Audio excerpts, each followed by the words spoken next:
Today I posted on Twitter about two huge mistakes made by two big teams. And I really want to talk about Jumbo-Visma's mistake when they reached the Col d'Ez on today's stage 2 of the Tour de France.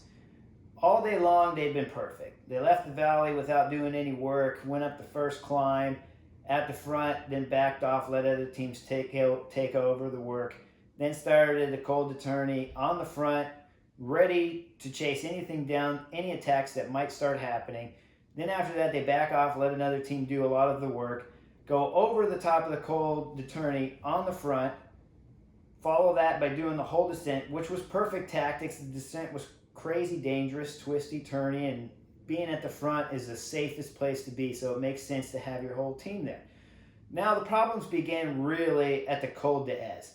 At this moment, they should have been using the same tactics that they've already employed throughout the whole race. Do as minimum as you can and keep the team together. That's really tactic 101. You keep your guys together as long as possible. Instead, they chose to use brute force. I'm not sure who was making the decision. Maybe it's their leader, Primoz Roglic or Tom Dumoulin.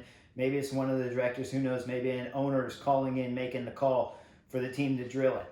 But anyways, they start to Col d'Ez on the first passage, and they're going so hard that not only are they splitting the field up, but they're also losing their teammates. And there's no reason to split the field unless you're splitting it down to such a number that you're losing the GC guys that you're later going to have to fight with.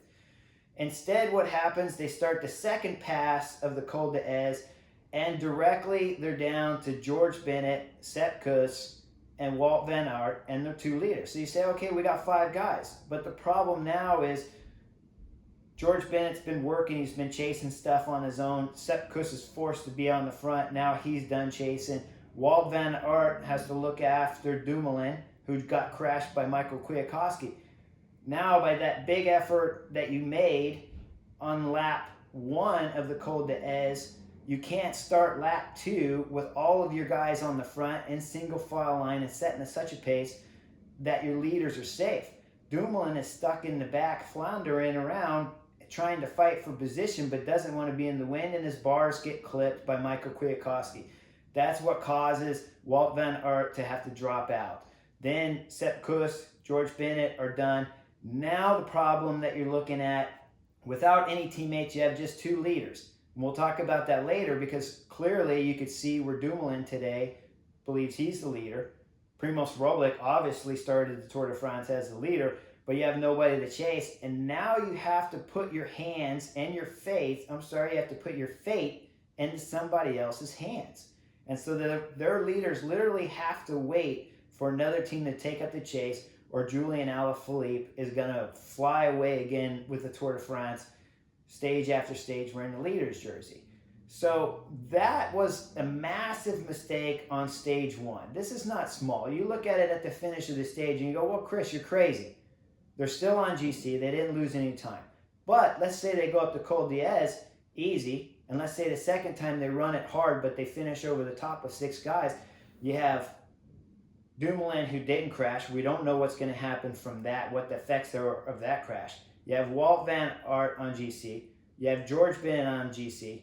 Primoz Roglic on GC. And Sepp Kuss riding GC now. Those are all cards you can play later in the stages that may keep your team even fresher as we get into this hard week of racing. But now let's talk about what else you gave up. If the team comes in to Nice all together, you got to believe Wout van Aert has a chance of winning the stage, taking the yellow jersey in the process. And how much is it worth to have a super happy Wout van Aert, who's just got done wearing the leader's jersey and winning a stage at the Tour de France? How hard is he going to ride for your team when we get into 3rd week of the Tour de France? Folks, this was a crazy mistake that I've seen done many, many times in Europe, but not often do you see these results. And so usually a strong team like we've seen with Ineos, they ride the front like this all the time, but they just destroy the whole field. They stay safe, and they arrive at the line with 4 or 5 of their guys there to look after. Now imagine that Primoz Roglic or Tom Dumoulin would have flatted on the descent today, and there's no domestiques left to help them get back on. So now, when you really look at that passage, the first passage at the Col d'Ez, how important was it to back off the pace just a little bit so that you could run a strong pace the second pass up and look after your leaders all the way to the line and have a chance of winning the stage and wearing the leader's jersey and having a massive positive effect on the team on stage 2 of the Tour de France. That's gotta be huge. Now, the other second team I'd like to talk about, and I put on Twitter that it was a big mistake. I've had time to think about it, and I'm gonna take it back, and I'm gonna tell you why. Well, originally when I looked at it, Nelson Paulus was attacking and going up on the start of the Col d'Ez. And I was cheering him on. It was amazing, right? He's American, I'm American. I got excited in it. I could understand why he got excited. He's a young kid. He's at the Tour de France, riding amazing. I mean, folks, he's at the front of the field on the famous Col d'Ez at stage 2 of his first Tour de France ever, and he's attacking riding up the front. And so you look at it and you go, Chris, give him his props. You could give him his props, or you can look at it and say, hey, you're coming in with EF Education. They have 3 Colombians, Rigoberto Urán, Higuita, and of course Martinez, all on GC at the start of the Col d'Ez. Your job, Nelson's job is really to look after his 3 leaders. And like I said, I got excited when he took off. It was amazing to watch. But someone's got to remember when you start that you got a young kid and you got to drill into him that your job is to look after your 3 leaders. If somebody attacks to go up the road, go with it. Sit on it. Try to win the stage. But to go up by yourself, waste that energy, then get dropped halfway up the Col d'Ez, only later to have Martinez crash himself, and he only has 1 domestique to come back for him, and now his legs are tired. The second pass, he loses 3.5 minutes on day 2 of the Tour de France. So, Paulus, I want to say, riding amazing. I was cheering for you. Later, when I thought about it, it wasn't the right thing to do, but it wasn't a big mistake.